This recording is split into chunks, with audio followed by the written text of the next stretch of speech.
আমরা এই সরকারকে সময় দিতে চাই। ব্যবসায়ী ভাই যারা আছেন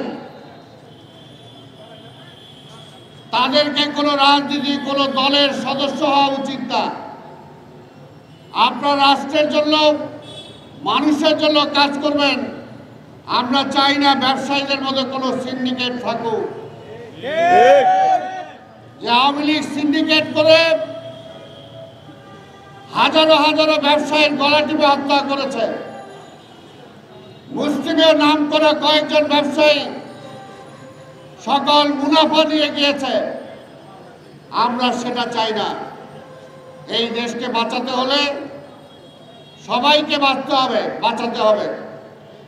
আর আইনকে নিজের হাতে তুলে নেওয়া যাবে না। আমরা আমাদের নেতা দেশনায়ক তারেক রহমান গতকালকেও বলেছেন, আমরা দেশের মানুষের জন্য লড়াই করেছি।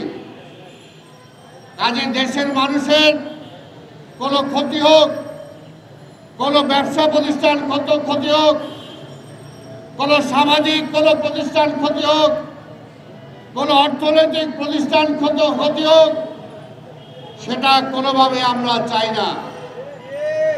আমাদের কোথাও সমস্যা থাকলে সেগুলো সংশোধন করতে হবে, কিন্তু সেটাকে ক্ষতি করা যাবে না।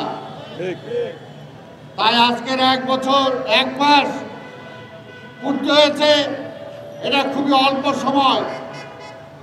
এখনো সামনে অনেক সময় আছে। আমরা এই সরকারকে সময় দিতে চাই। এই সরকারের যতটুকু সময় দরকার, যতটুকু প্রয়োজন, সেই প্রয়োজন অনুসারে অবশ্যই সেই সময় তাদেরকে নিতে হবে। কিন্তু আবার এই সরকারের মাধ্যমে সব সমস্যার সমাধান হয়ে যাবে, এটাও আশা করা ঠিক না। এনজিওর কিস্তি প্রথমবার বিকাশ পেমেন্ট করলেই 20 টাকা ইনস্ট্যান্ট ক্যাশব্যাক। আপনারাও আশা করবেন না যে এই সরকারের মাধ্যমে সব সংস্কার হয়ে যাবে। আবার এই সরকারও আশা করা ঠিক হবে না যে আমরা সব সংস্কার করেই একটা সমাধানে নিয়ে তারপরে নির্বাচনে যাব। দুইটার মাঝামাঝি আসতে হবে এবং জনগণ যে আশা নিয়ে বুক বেঁধে রাজপথে নেমে এসেছিল, আজকে এখানে ছাত্রদের রক্ত ঝরেছে, শ্রমিকের রক্ত ঝরেছে, ব্যবসায়ীদের রক্ত ঝরেছে, আমাদের সাংবাদিক ভাইদের রক্ত ঝরেছে। কাজে এই দাবিটা কিন্তু সবার চিন্তা করেই আমাদেরকে সামনে এগিয়ে যেতে হবে।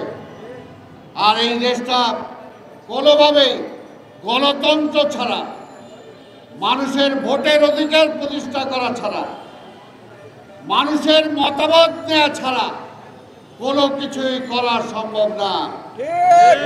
যে কোনো কিছুই করতে চান, জনগণের ম্যান্ডেট অবশ্যই আপনাকে নিতে হবে। তাই আমরা বলবো এই সরকার একটি রোডম্যাপ যাতে ঘোষণা করেন এবং রাজনৈতিক দলগুলোর সাথে আলোচনা করে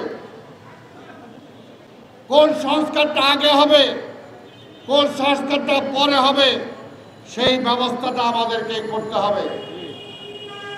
অনতিবিলম্বে এই নির্বাচন কমিশন, আমরা আশা করছি আজকের মধ্যে পদত্যাগ করলে এই নির্বাচন কমিশন পুনর্গঠন করতে হবে। এমন নির্বাচন কমিশন সংস্কার সহ তারা কিভাবে একটি গ্রহণযোগ্য নির্বাচন করতে পারে, সেটার জন্য বিভিন্ন রাজনৈতিক দল, বিভিন্ন পেশাজীবীর মতামত নিয়ে এই সরকার নির্বাচন কমিশনকে ঢালাওভাবে সেজে তাদেরকে সেই দায়িত্ব বুঝিয়ে দেবে, যাতে তারা এখন থেকে কাজ শুরু করতে পারে।